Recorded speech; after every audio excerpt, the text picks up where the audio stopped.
bienvenue dans cette nouvelle vidéo. Aujourd'hui nous allons voir comment ajouter un article à votre site internet. Donc pour le rappel, un article c'est une actualité liée à votre entreprise. Donc c'est par exemple un recrutement, une présence à un salon, à une foire, à un événement quelconque.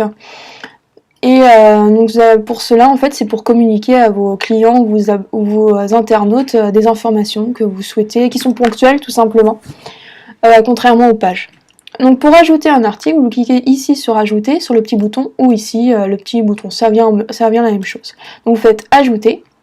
Ici vous avez le champ titre, donc vous mettez un titre court, généralement de 5 mots, voilà, qui sont assez parlants. Donc généralement il faut mettre des mots clés, donc par exemple recrutement,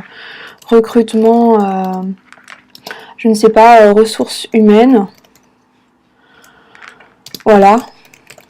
Ou nouveau membre ou nouvelle équipe, enfin voilà. Là c'est un petit titre tout simplement. Ici vous avez votre contenu générique, enfin votre contenu général de votre article.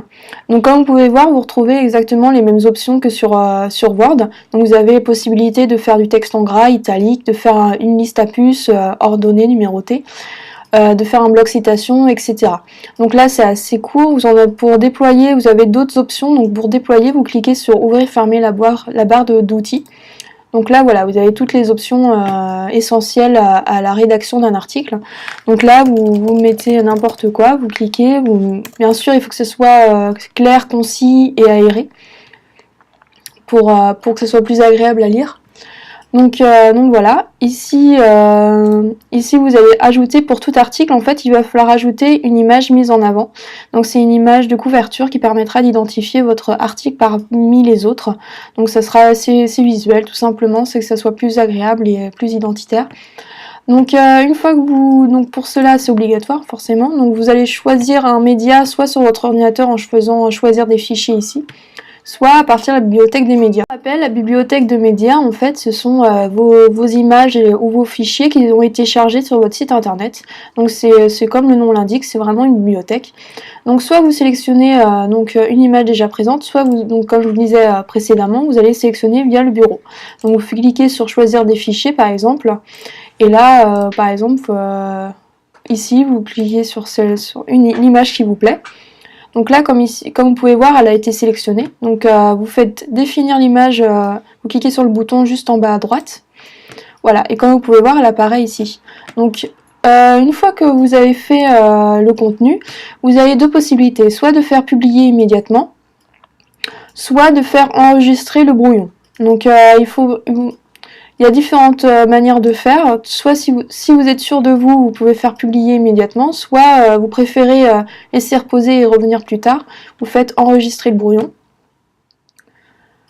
Voilà, donc là c'est enregistré et non publié, donc vous seul pouvez voir l'article. Donc pour voir l'article, pour voir en fait le rendu que cela peut rendre, enfin le rendu quoi, vous cliquez sur le petit bouton aperçu. Un nouvel onglet s'ouvre et là comme vous pouvez voir vous retrouvez votre contenu ici, le titre. Après selon comment dire votre design de site internet, la mise en forme peut varier, mais au final le contenu reste le même. Vous avez toujours le titre, toujours le contenu. Bon là dans ce design il n'y a pas l'image d'en-tête, mais elle peut y être. Là-dessus tout dépendra en fait de votre web design. Donc voilà, donc vous revenez sur votre page d'article. Donc si cela vous plaît, vous cliquez sur publier. Et voilà, et vous retrouvez tout simplement votre article qui est publié sur votre page actualité, tout simplement. Donc dans la prochaine vidéo, je vais vous montrer comment modifier un article publié. Donc par exemple, modifier cet article qui est maintenant publié.